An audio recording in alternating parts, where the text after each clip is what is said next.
Hello. So here we go. All right. First up here, we have the purpose according to the district. So we see from what Jen just said that this is state mandated, right? Something that we have to do. There's a process we've gone through. She introduced the committee the past 2 years. Every other Wednesday, this committee's been working on this process. It is still a work in progress, as we'll say. Ultimately, we have this mandate. Here's the purpose that the district is kind of giving us that we have with this. So we have evaluation. Well, what do we want to get out of it? So first and foremost, this idea that we're promoting student learning, which is obvious, right? Another thing is that in this situation, which maybe sometimes could be considered adversarial, we want to actually build and foster collaboration. We want to support new staff growth and develop tenured staff, right? So that's our ultimate goal. Also, when you look through this process, most of our certified staff is required to take part in it. There are some people that are not participating in the student growth component, which we'll be discussing today. That staff would include behavioral specialists, guidance counselors, media specialists, school nurses, school psychologists, school social workers, and speech pathologists. As we outline the process, so you can better understand what the student growth component is about. You'll understand why that would occur, why that would be a part of the process. So next year we move into our pilot year for student growth. And the joint committee spent a lot of time talking about the importance of having many staff participate in the pilot program. We're convinced that we are going to learn the most if we have a sufficient amount of people involved.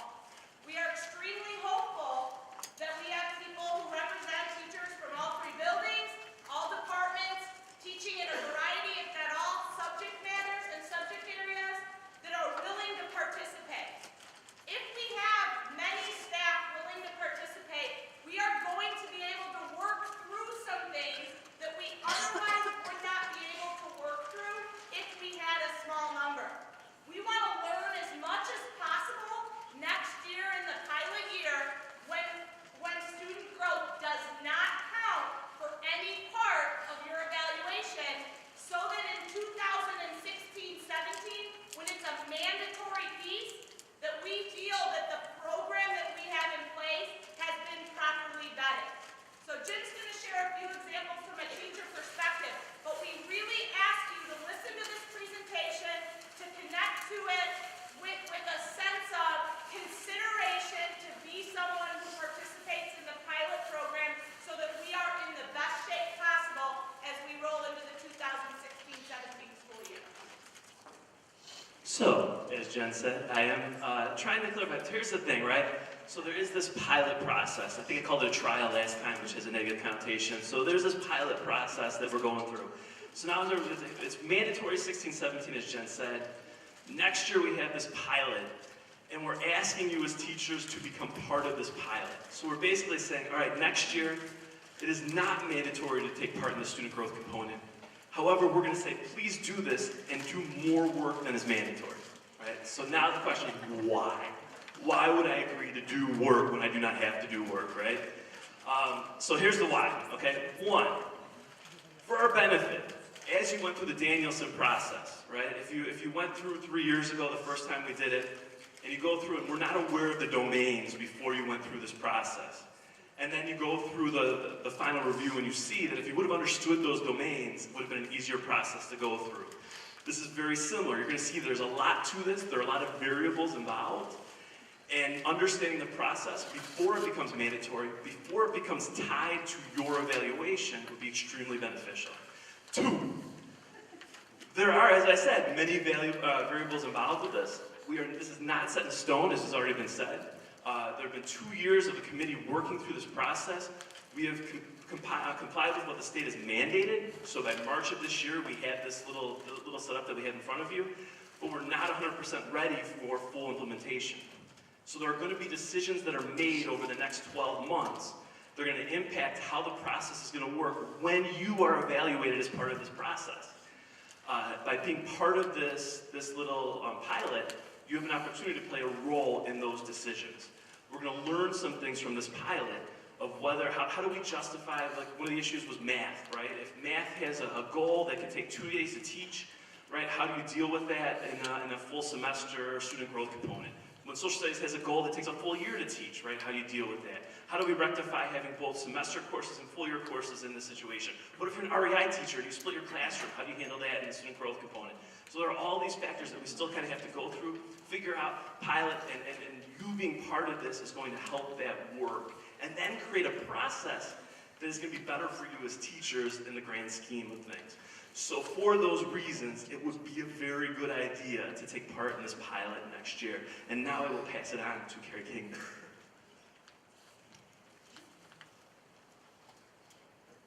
Good morning. The slides that I'm going to present to you are just basic general overview slides. Further on in the presentation, some of your questions will probably be answered when you see some of the terminology that you see in these slides. I think that student growth is something that we're assessing throughout our classes all the time. What I think is a good way for us to look at what we're trying to create here with this pilot program is a system that showcases what goes on in your classroom. This is the schedule that we will have. As you can see, next year, pilot participants will not have student growth as part of their rating.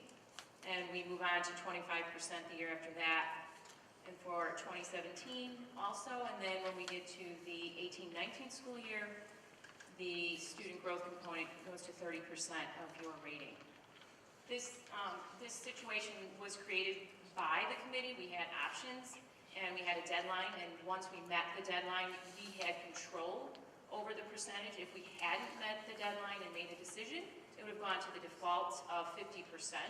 So 50% of your rating would have been student growth. But this is what we've decided upon, so this is what we'll see for the future.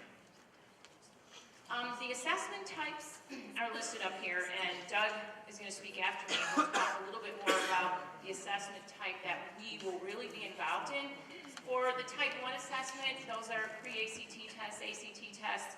We're involved in helping students learn and what they might be tested on, but we are not involved in the scoring of any of that information. So we are going to have that as part of the pilot program, but again, that's no extra work for us. Type 2 assessments are assessments that have been created. We received as a committee a list of all the common assessments that are currently available in the district, and there is a large number of them. But we aren't using them the way they could be. They could be part of the evaluation process, but we can use them as we go to what we will be using, the type 3 assessments. So we would encourage you to think about the assessments that you're already familiar with when you do create a student learning objective, which we'll learn more about, and that will be part of what your type 3 assessment would be. So PLCs, although those are not common across the district necessarily, those SMART goals that you've used and created in your PLCs can be used for a type 3 assessment. So I'll let Doug go into that in more detail. Good morning. Next slide. What I'm going to talk a little bit now is about the actual pilot and how it will affect you as the classroom teacher. We've talked about there's going to be two types of pilots that we're running next year. One of them is going to be the SLO pilot, which I'll get to in just a minute. The other one is going to be a local growth model. The local growth model is really looking at a type 1 assessment. So a type 1 assessment is something that is either a state or a national level test. So for instance, the ACT would be considered a level 1 assessment. So these types of assessments are measured March to March. That's roughly when we take the ACT. It involves all students. And the issue with these is that for the classroom teacher, it will not have any effect on you whatsoever. We're going to run this kind of behind the scenes, kind of as a passive way of looking at the assessment to see what would happen in terms of student growth for all faculty. To see how the kids do on this and how this would affect it. Because we want to look at all different types of assessments. Very few schools in the state of Illinois use the local growth model piece. There are a few of them that are out there. Some of them split it with the SLO model.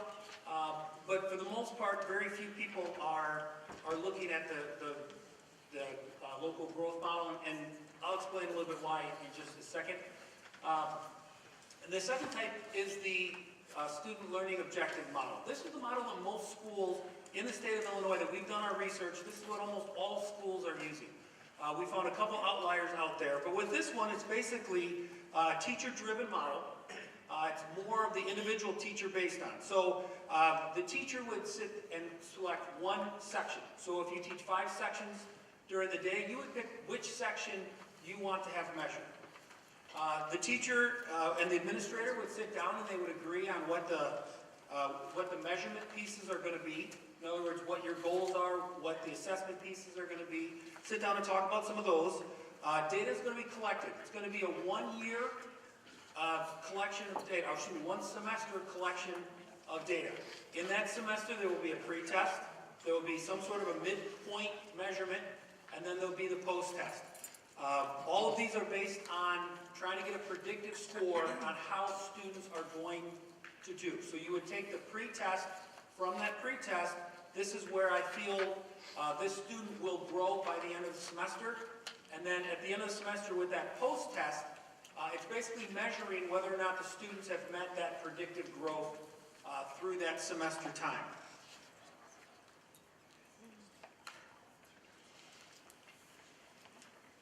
You know, with both of these models, there's kind of pros and cons, things that are, you know, maybe something that a teacher may find is advantageous for them or something that may require a little bit more from them. If you look at the student learning objective model, the SLO model, which would be the model that the classroom teachers, we're asking the classroom teachers to be involved in next year, the things that are very positive, in my opinion, would be the fact that you as the teacher have more control over what the different SLOs are. What is being measured is controlled by you. The assessment is more controlled by you. And then also the assessment directly connects to your curriculum. This is a huge advantage that I don't think can be overlooked. It is the assessment that was created based on the curriculum that you're teaching. So that's an advantage. Some of the things that, I don't know that I would call them cons or negatives, but some of the things to consider with the SLO model is it's going to be time consuming. It's going to be time consuming not only giving the assessments, but creating those predictive scores. There's going to be a couple meetings after the pre, after the post. There's going to be some math involved in it. So there's going to be a lot of different pieces that are going to be involved. And then the other challenge is looking for the reliability and the validity, trying to make sure that those pieces are there.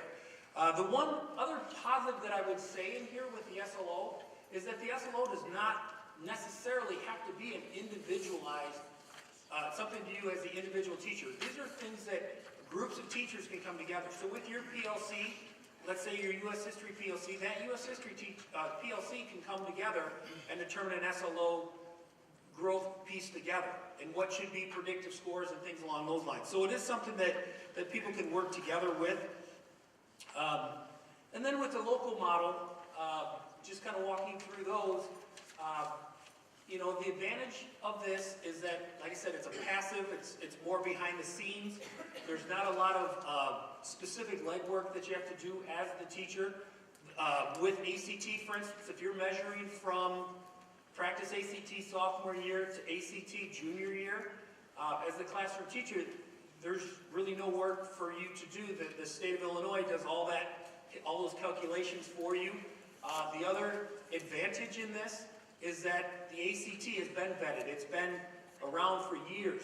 We know that it's a reliable, that it's a valid test. So those kind of questions are not there. And the other, I guess I talked a little bit about the time efficiency piece. The things that could be considered a negative is that it's the same for everybody.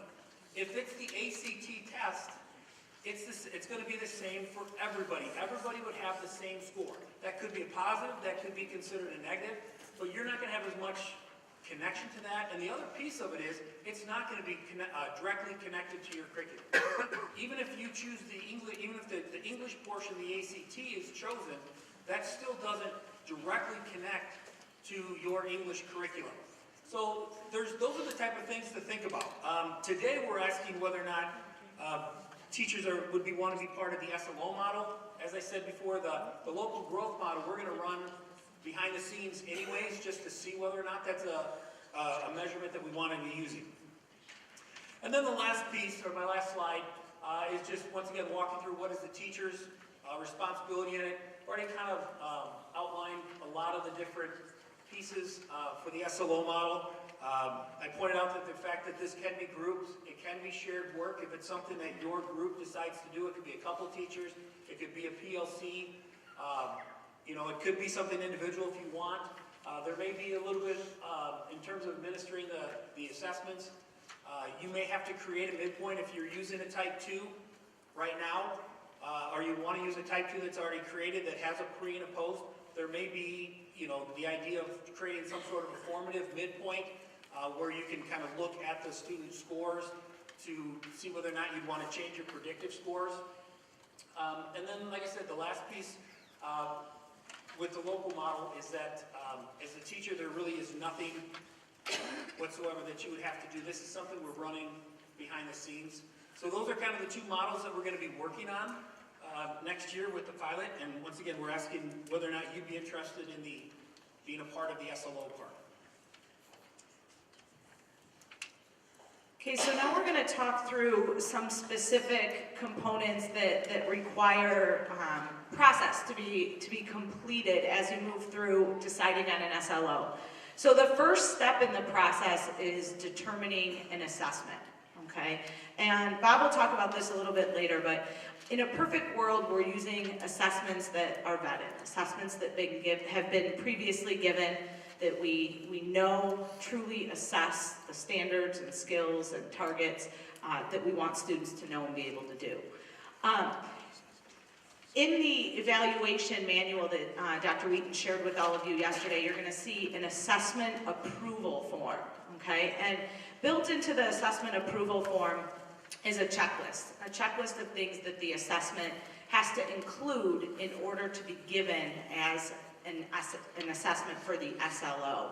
So some of those things connect to number of questions at appropriate level of rigor, if there are rubrics available. Many of us who have been through assessment literacy training and done some work with curriculum development and assessment writing have done some work with depth of knowledge.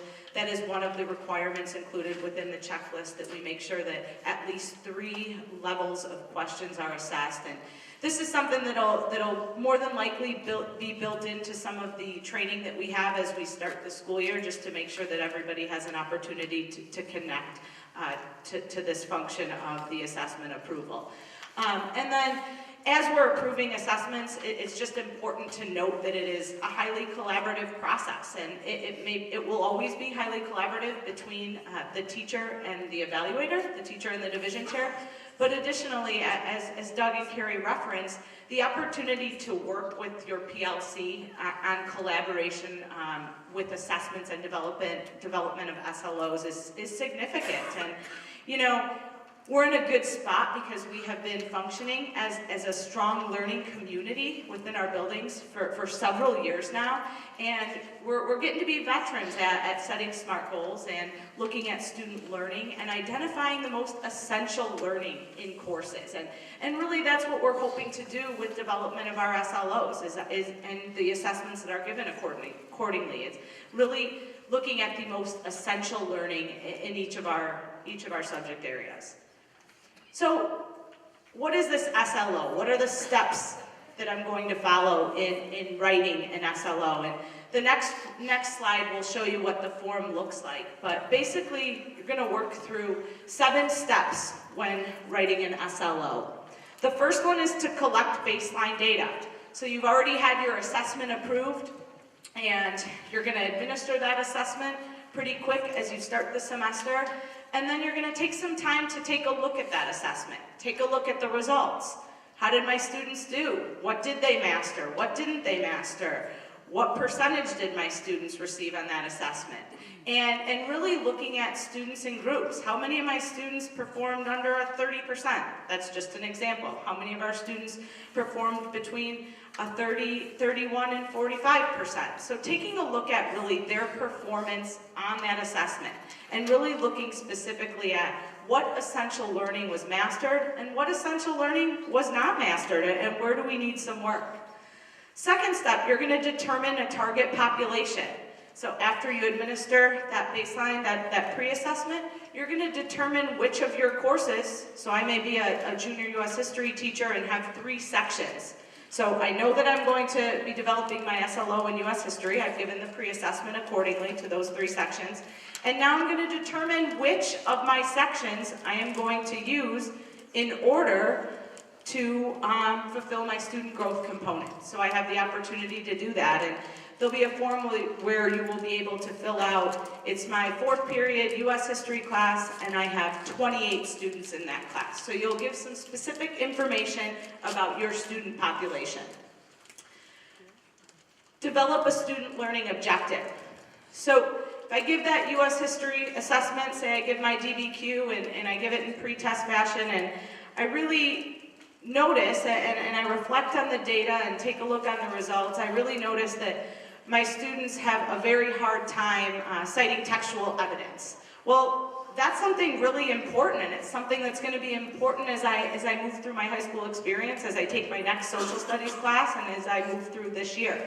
So that might be something that myself or my PLC team decides we're going to look at as a potential learning objective. But I would encourage each and every one of you to really thoughtfully select the most essential learning in the class and the most essential learning that students really are struggling with at the time of the pre-assessment.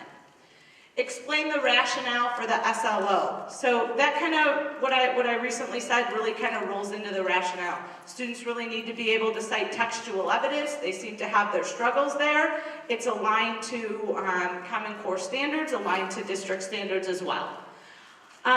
So number 5 is, I think, the coolest part of this, and this is really the fun part. It's where the rubber meets the road. So number 5, identify strategies within the SLO. So this is the PLC conversations. This is your opportunity to reflect on what the best instructional strategies are, what the best student learning strategies are, what the best grouping strategies are.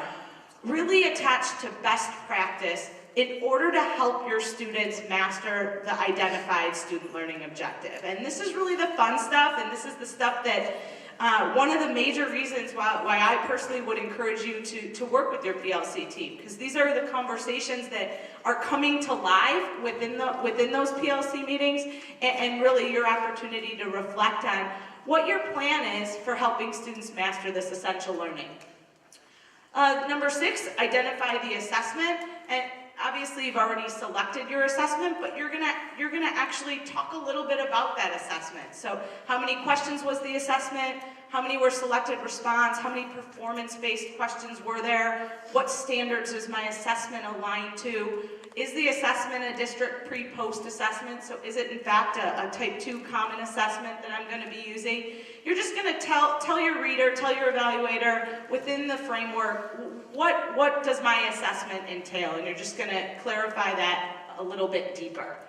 And then number 7, you're going to determine your targeted growth. And in a little bit, Bob will talk about how you kind of determine where students are, but basically within this area, you are going to set potential growth targets for your students.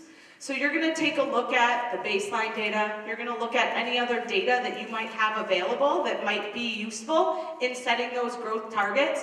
And this is really, within this part right here, this is really the benefit of using an assessment that's already been vetted. If your PLC has been giving a pre-post assessment for the last couple of years, you know that the assessment measures the learning objectives that are targeted. You have a sense for what that growth looks like. This is going to be a benefit for you, giving an assessment that's really been vetted and that your PLC or you as an individual are comfortable with. Oh, sorry. This This is the form that I was talking about. So the 7 steps just go across the top, and then there's some key phrases and key words to kind of guide you in the direction of how you actually fill out the form. So some of the things, the little keywords that I mentioned, and some of the questions are buried in there for you to use as you develop your first SLO. We will be including some examples that are derived from our curriculum and across multiple subject areas for you to reference as you're writing an SLO, and I think that those will be helpful for you. So this is what that form looks like, and again, it's embedded within the evaluation manual, and some examples will be available for your use when you're actually sitting down and working with your division chair to write that SLO, and working with your teams to write that SLO. All right, good morning. I can't tell you how excited I am to be talking about this topic literally on the deck of the Titanic. I think that's a perfect motif for talking about this.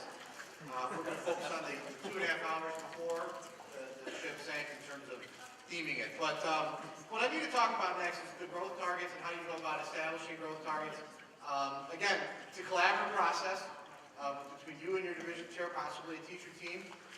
You're going to hear me again kind of reiterating that same point that, because of where we've grown and evolved with our PLC teams and the structures of those and the data that we use in those, you'll probably see some parallels to some of that process already.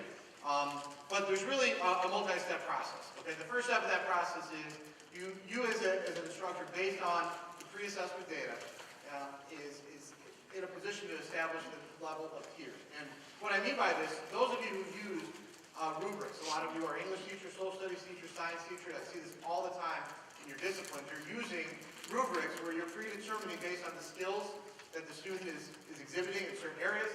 You have rubrics. Some of them are advanced, proficient, needs improvement, unsatisfactory. Some of it is exceptional, above average, average, etc. That is what a tier is referring to. So based on the pre-assessment data, based on where kids kind of file into certain objectives and bands of learning, that would establish the tiers that you would want to use. Now, it would make sense that the wider spread your students are based on the pre-assessment, the more tiers you would want to use. We are asking you to cap it at 5, but you could use 4, 3, 2. I don't know how you would use 1, but I suppose you could. But the closer alignment your students are, you could use meets or doesn't meet. And those can be a 2-tier system. So again, you as a teacher, based on the pre-assessment data, based on working or collaborating with others, determine the level or the number of tiers that you would have in order to establish your goal. Okay, the second piece of this is fairly basic. No fractions, no decimals, whole numbers only. Okay, so 75% is great, 75.5%, no, figure out 75, 76, somewhere in between. Okay, or nowhere in between, just those whole numbers. Cover 75% of the population. Now, this one is going to be, in practice, some mathematical gyrations. And I know that me trying to explain that to you on stage is going to be probably more confusing. But many of you who have SMART goals as part of your PLCs, they're written already in a way that is leveraging some population of students that maybe, for a variety of reasons, are not able to be moved. So 75% would basically be a goal that says 80% of my kids will move from one level to the next. In there, inherently, you've embedded a margin of error, if you will. That 20% of my students, for a variety of reasons, may not be successfully moved along this line. It creates that leverage for a couple of reasons. One, these are kids, and kids can sometimes be difficult to predict in terms of their areas of growth, for a variety of reasons. You also have kids that are going through situations that academics are being impacted by. Okay, family stress or trauma. You have kids that have other issues over the course of a semester. And there's a leverage point for you to be able to say in your goal, I should say, that not all 100% of these kids, for some variety of unpredictable reasons, may not reach this goal. But we want to cap that at 75%. So a goal can be written that 75% of my kids on a writing standard will move one level above where their pre-assessment determined them to be in. Okay? Based on pre-assessment data, it's been said again and again and again, you can't write your goal until the pre-assessment data is back. So again, it's an exercise in which you are thinking about what you want to target, you're thinking about your population, everything that Jen articulated. So you don't sit down and develop a goal until you have the data in front of you that tells you where your kids are at based on that pre-assessment. Okay, so developing a pre-assessment is vital as part of the process.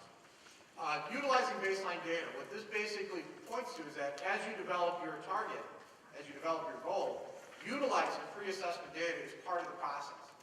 Okay, looking at your students' results from assessment data from the previous year. Now, we're a high school environment. This can be a little bit challenging depending upon how well we are vertically aligned with certain disciplines. But math, you could certainly use their algebra, geometry, performance grades to determine how you want to predict their growth in Algebra 2. Okay? I know English can do that quite a bit with reading and writing standards that are vertically aligned. May not be a perfect thing for everybody, but that is something that you should and can do, is to look at other points of data. Expecting students can uphold a high achievement. Okay, this is what basically within your goal should and can be constructed. If you have kids that from day one in a certain learning objective, they're not going to get out of the park. They're highly proficient, they're excellent, they're reaching that highest point of performance. Okay, you're not going to be able to move them as well or successfully because they're already there. Okay, what this is basically leveraging is that you should put in your goal that you're going to be at least maintaining those kids at the high level in which they started. If a kid's an excellent thesis writer at the beginning of the semester, well, they darn well better be an excellent thesis writer when you do the post-assessment. Okay, they're not growing, they're maintaining. And then finally, it's quantifiable goals. Okay, they're numerical, they're goals that could be measured, they're objective.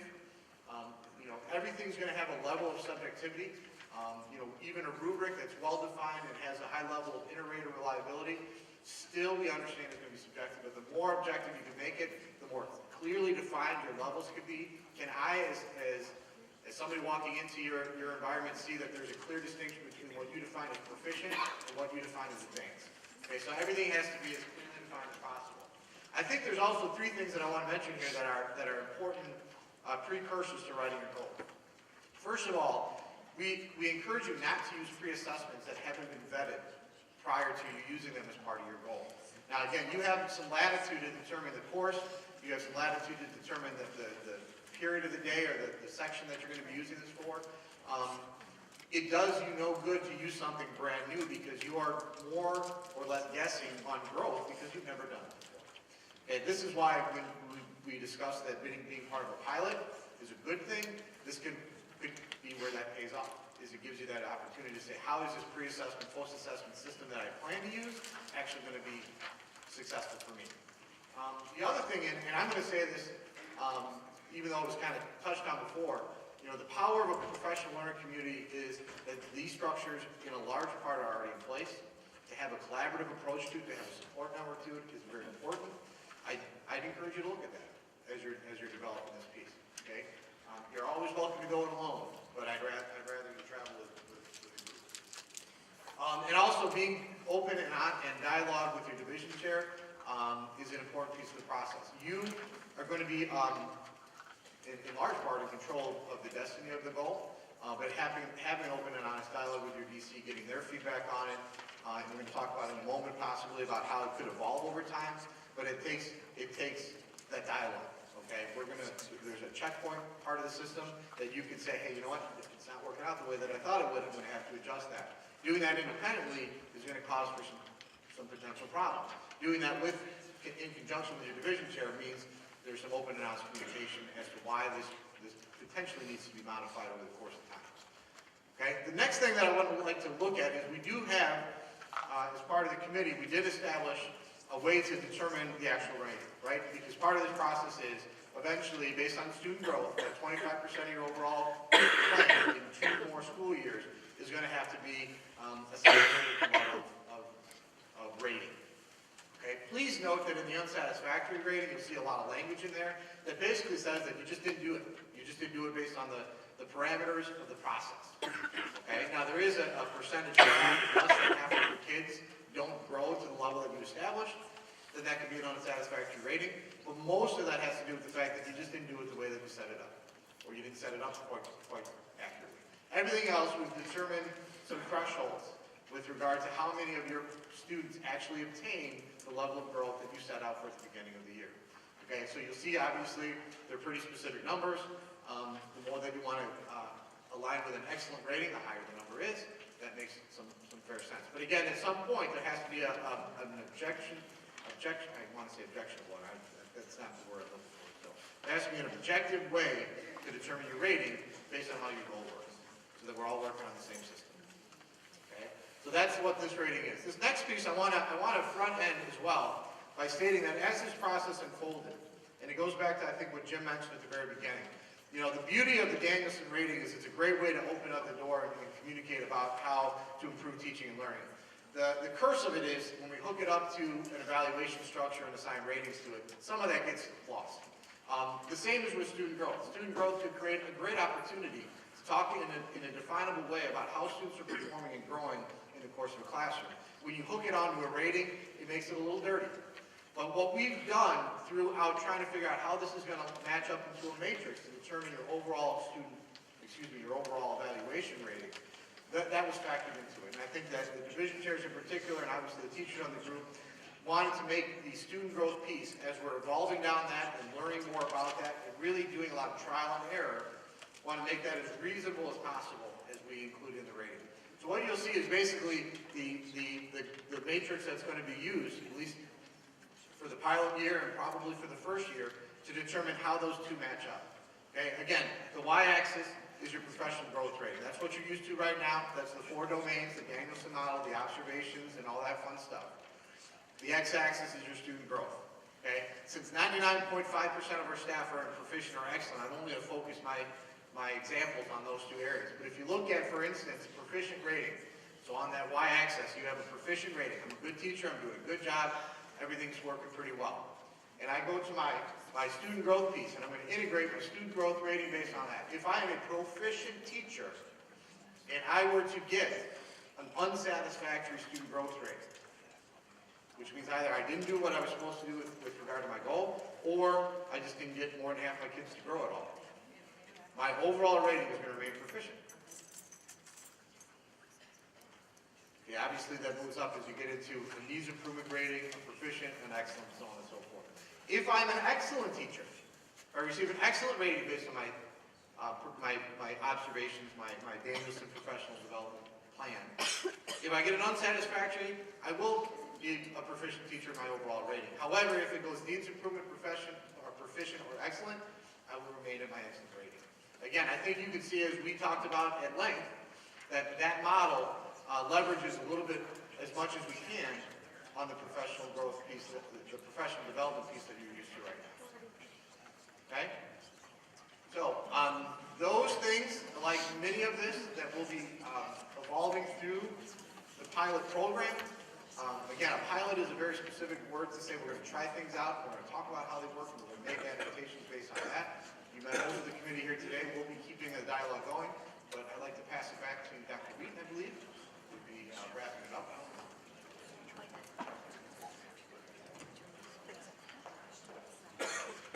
Okay, we're going to wrap this up, and we're going to get you also your PD credit. But, you know, I do want to just take a moment to let you know truly what a tremendous job the Pera committee did on your behalf, on behalf of the administration and the district. Once we decided to tackle the student growth piece, by law, Pera says that we have 75 work days to come to consensus on what student growth is going to mean for our district. And that clock started ticking in about the middle of September. So we had 75 days to come to consensus, and if the committee, who is evenly comprised of association teacher members and administration, if we could not come to consensus at 75 days, the 76th day we were automatically mandated to implement a default model, and it would have been the default State Board of Ed model, as Carrie talked about, and it's much more rigorous than what you see here. As complex as this is, and I know it's complex, believe me, we spent 75 days trying to wrap our heads around this. We believe that this is much more aligned with what we do here. It's much more meaningful and relevant to our process, our practice, our purpose, our mission. And so I do want to commend the committee. They worked very, very hard to come up with a system. A lot of districts are not in as good a shape as we are. A lot of districts are starting their process right now. They will not have a pilot opportunity because by law we have to have full implementation in August of 2016. We're very, very fortunate that we get to pilot something, try some things out, collect some data, and then make informed decisions on exactly what we want this to look like in August, September 2016. So kudos to your committee. Kudos to you because they brought your feedback to us so that we could really digest everyone's perspective. So thank you for that. What's next? I'm just going to tell you we are making a very strong call for teacher participation in the pilot program. The DCs are on board. They're going to be trained. In fact, the DCs, all of our administration will be trained in June on the pilot program. We're going to send out a Google form to all teachers. We are welcoming anyone who is interested in piloting next year the student growth component. Again, as we said earlier, there's a safety net. This will not count at all in your evaluation rating next year during the pilot program. The sole purpose, as Jim talked about, is for us to collect data, make informed decisions on what's going to work for us. So as he talked about, we have a local model, we have a student growth SLO process. We can combine those two to comprise that 25% in a myriad of different ways. We can do half, we can do 12 and a half local model, we can do 12 and a half SLO, or any combination in between. But the decision for that is going to come from the feedback that we get from you guys as pilot participants next year, as well as the administration. So please consider that. You're going to see that the evaluation, the pilot participants will not only be implementing the pilot procedures, but they'll also be working with us to evaluate the program. So how do you volunteer for the pilot program? We're going to be sending out a Google form in the month of May. We're asking all teachers across schools, departments, courses, tenured, non-tenured. Again, there is a safety net here. There is no implication to your rating based on what happens next year with student growth. So we are asking for that. Lastly, we were going to send the manual out to you in the month of May, right before we solicited participation for volunteers. And we decided that we recognize this is a lot of information. This is very complex. And we wanted to get this out to you so that you could take a look at it before we present it today. Have the month of May to look at it. We're going to send a Google form out and give you an opportunity to really peruse the manual. You know, we know this is difficult stuff. I mean, you're going to see an entire page and a half, if not more, of just a glossary of student growth terms. We know this is difficult, but we also know that the direction that we're heading is going to put us in a better place in terms of establishing our mission for professional practice, for student learning, and ultimately continuous improvement as a district. So we're very happy about that. I want to thank you for participating today. I know it was mandated, but I thank you anyway. And what we're going to do now, though, is just the paperwork. So I handed out evaluation papers at the very beginning. And if you go, as you go out into the PAC foyer, Jen and Jim and Carrie will have your PD certificate.